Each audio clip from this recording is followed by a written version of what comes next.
Hi, this is Jolene with Veil Trends, and today we are going to give you some veil terminology.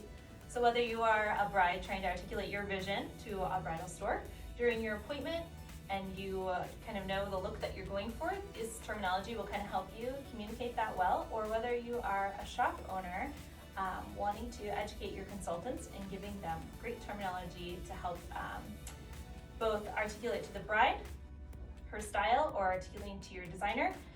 This video will help you out with that. So we're going to go over lengths of veils first. We're going to start with an elbow length veil. Typically an elbow length veil is about 28 inches long. We do have one size shorter, which is called a flyaway, but we don't have any samples of that right now. So an elbow length veil is going to hit about 28 inches long. I know she has no elbows. If she had elbows, this is about where it would hit. And thank you, Robert Bullock, for this beautiful gown, loaning us this beautiful gown. Thank you, Robert. We love it. She's beautiful. We love her. Okay, this is the elbow length veil, about 28 inches long. The next length is called the fingertip length. The fingertip length is about 40 inches long. And depending on how tall you are, it's going to hit right at the fingertips. 40 inches. Okay, our next length is called a ballet length. This is such a beautiful silhouette. This gives you a nice feel of a long veil without it hitting the floor or being really fussy. So if you don't want something draggy behind you, you want to wear it longer, you want to wear it during your reception, this is a really great option. It frames the silhouette so beautifully. We love ballet length. A ballet length is also a really great length for an outdoor wedding.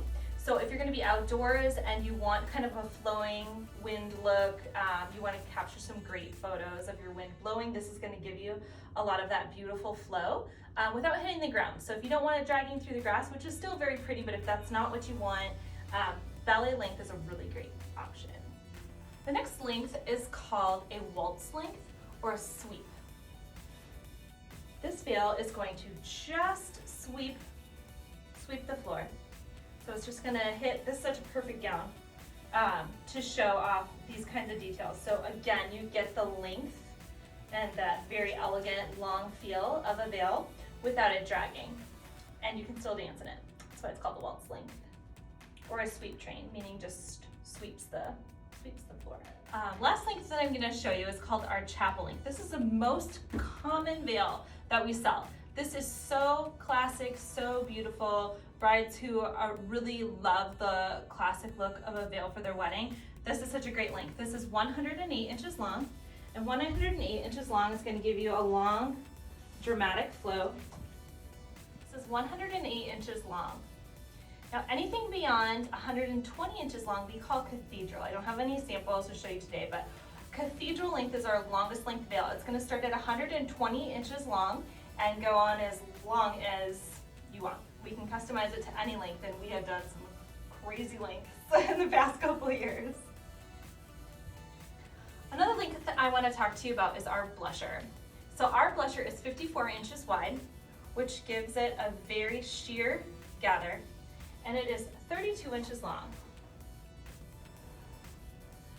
A blusher is the piece that goes over the front of a bride's face during the ceremony as she walks down the aisle.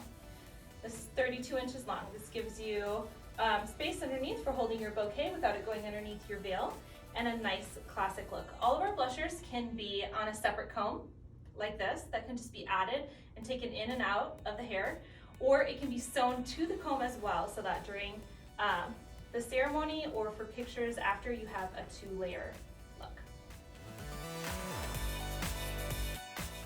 Now I'm going to go over cuts. The cut of a veil. I'm going to show you three main types of ways that we cut a veil. The first way is a classic cut. The classic cut is your edges and sides are completely straight down the side, and then you get the curve towards the bottom of the veil. That means the whole top of the veil is sewn directly across the top of the comb. This is called a classic cut. So you're going to have a little bit more fullness on the comb, depending on the width of your veil. The wider the veil, the fuller the comb. Classic cut. The next cut I want to show you is called a cascade cut. This is where not all of the tulle from the top of the veil is sewn directly across the top. You cut a shape out of the center of the top to give you like a ripple down the side. This is called a cascade cut. So your sides are no longer straight down. Cascade has a little bit more of a ripple flow. The last cut I want to show you is called a circular cut. What a circular cut means is when you open up a veil, you get a circular shape. Circular cut veil is always 2 layers. The way to achieve this style and the shape in this veil is by having double layers. You can go any length and any width on a circular cut veil, but you will always have 2 layers. And that is how you get this flowy, ripply sides.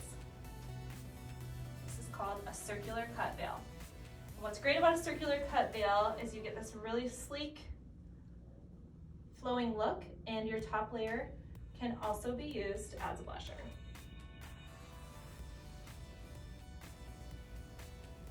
Circular cut. Okay, the last thing I'm going to go over is the width of the veil. We have 2 measurements that we use in determining the width of our veil. A moderate width veil is 72 inches wide, and a full width veil is 108 inches wide. So first I'm going to show you a moderate width veil. This is a 72-inch wide veil. This is such a beautiful, great width for a more narrow or fitted gown, mermaid style gown, and something that doesn't have a really large wide train. If you do have a really wide train, you're going to want to go 108 inches wide. Here we are taking the same veil style and we have made it in 108 inches wide. So you can see the difference. If you have a fuller train on your dress that you want the veil to go completely across, you're going to want to do a full width veil, which is 108 inches wide. Okay. Thank you so much for joining us for our veil terminology lesson today.